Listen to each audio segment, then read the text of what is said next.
preach the word. Ministers of God are supposed to preach the word. 2 Timothy 4:2, not doctrines that contradict the word.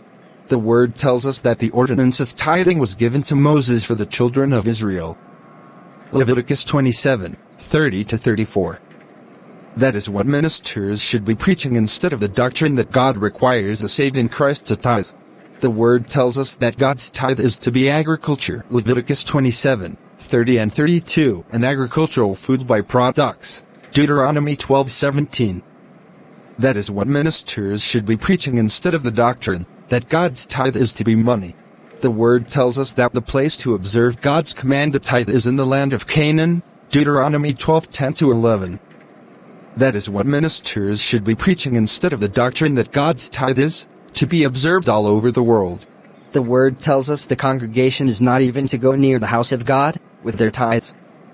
Numbers 18:21-24. That is what ministers should be preaching instead of the doctrine that the congregation is to take their tithes to the house of God.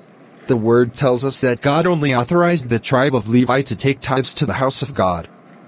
Numbers 18:24-29, Nehemiah 10:29-38.